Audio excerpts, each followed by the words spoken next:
Après, le réceptionniste tardait à revenir. Mais que se passait-il? Pourquoi ne revenait-il pas? Ne parvenait-il pas à retrouver le fax? Ou bien s'agissait-il d'une erreur? Se pouvait-il que personne ne nous eût envoyé de fax cette nuit? Mais alors pourquoi avais-je quitté précipitamment la chambre en pleine nuit? Et l'acide, me disais-je. Où se trouvait le flacon d'acide chlorhydrique à présent? De multiples pensées angoissantes m'assaillaient l'esprit, qui me faisaient battre le cœur plus vite.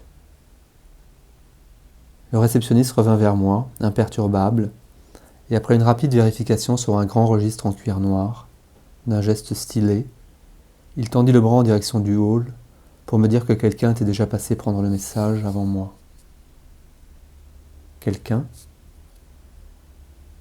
Je me retournai brusquement vers le hall et aperçus Marie à quelques mètres de là. Marie était là. Je n'aperçus d'abord que ses jambes, car son corps demeurait caché par un pilier, ses jambes haut croisées, que je reconnus tout de suite, les pieds chaussés d'une paire de mules en cuir rose pâle qui devait appartenir à l'hôtel, et qu'elle portait avec une élégance distante, raffinée et ironique, une en équilibre précaire au bout de ses orteils, l'autre déjà tombée par terre. Je fis prudemment un pas vers elle, je ne savais pas comment elle allait m'accueillir. Elle était immobile, allongée dans un de ces élégants canapés en cuir noir du hall.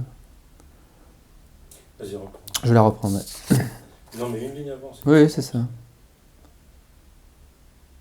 Elle était immobile, allongée dans un des élégants canapés en cuir noir du hall, la tête et les cheveux tombant en arrière, un bras ballant au sol, et vêtue, c'est ce qui me frappa immédiatement le plus, d'une de ses propres robes de collection, en soie bleu nuit étoilée, strass et satin, laine chinée et organza, qu'elle avait passé n'importe comment avant de quitter la chambre, sans l'agrafer à l'épaule, ni l'ajuster aux hanches. Je ne l'avais jamais vue porter une de ces robes, et cela ne présageait rien de bon. Pas maquillée, la peau très blanche sous le cristal des lustres, des lunettes de soleil sur les yeux, elle fumait posément une cigarette. « Tu es là ?» dis-je en m'approchant d'elle. Elle me regarda avec une lueur d'amusement, et je lus un soupçon de supériorité méprisante dans son regard, qui semblait me dire qu'on ne pouvait décidément rien me cacher. Oui, en effet, elle était là. Mais qui voulait dire aussi, ou bien interprétais-je mal ce sourire en y débusquant de la malveillance, alors qu'il n'y avait peut-être qu'un peu d'affectueuse moquerie, qu'elle n'en avait rien à foutre de ma sagacité, et qu'elle était même souverainement indifférente à ma sagacité de merde. Ce qu'elle attendait de moi maintenant, ce n'était pas des preuves d'intelligence, encore moins des explications quelconques sur ce que nous venions de vivre, de si brûlant dans la chambre, des arguties, des justifications ou des raisonnements. C'était que je l'embrasse, et c'est tout. Et pour cela, l'intelligence n'était d'aucun secours. Marie continuait de me regarder, le visage intense et immobile, le corps paré de sa robe de collection en soie bleu nuit étoilée, strass et satin, laine chinée et organza, son manteau de cuir noir drapé à la manière d'un châle, négligemment jeté sur ses épaules. Elle fumait en silence, dans une aura embrumée de mélancolie rêveuse, qui paraissait sortir nonchalamment de ses lèvres pour partir en fumée vers le plafond. « Tu t'es inquiété, dis-je. » Elle ne répondit pas tout de suite, finit par faire oui de la tête, de mauvaise grâce, en bougeant à peine le cou,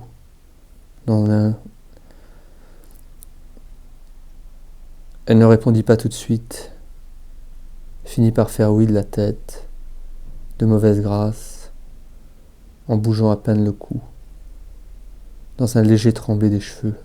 « Tu étais où ?» dit-elle. Et comme je lui expliquais que j'étais monté au dernier étage de l'hôtel et que je m'étais baigné dans la piscine, je la vis sourire pensivement. « Oui, je sais, je t'ai vu, me dit-elle au bout d'un moment. »« Tu m'as vu, dis-je. » Et elle me raconta alors qu'en sortant de la chambre pour aller chercher elle aussi le fax à la réception, ne m'ayant pas trouvé, elle avait quitté l'hôtel à ma rencontre. Je l'écoutais en silence, je ne comprenais pas où elle voulait en venir. Dehors, elle avait levé la tête pour regarder l'hôtel de l'extérieur. Elle avait cherché notre chambre des yeux au 16e étage. Toutes les lumières de l'hôtel étaient éteintes. Tout le monde dormait. Elle s'était éloignée dans la nuit, dans sa robe de collection. Elle ne savait pas très bien où elle allait. Elle errait au hasard, au milieu de la chaussée, relevant encore la tête de temps à autre vers la façade lointaine de l'hôtel. Lorsque son regard avait été attiré par la rotonde vitrée de la piscine, au dernier étage, où il lui avait semblé voir quelqu'un se mouvoir fugitivement. Elle n'y avait pas vraiment prêté attention, mais au moment de rejoindre l'hôtel, elle avait de nouveau levé la tête, et elle m'avait vu alors. Elle m'avait vu distinctement derrière la vitre.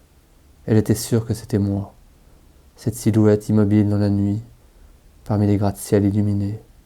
« Tu inventes, dis-je. »« Non, je n'invente rien, dit-elle. C'est toi qui inventes, dit-elle.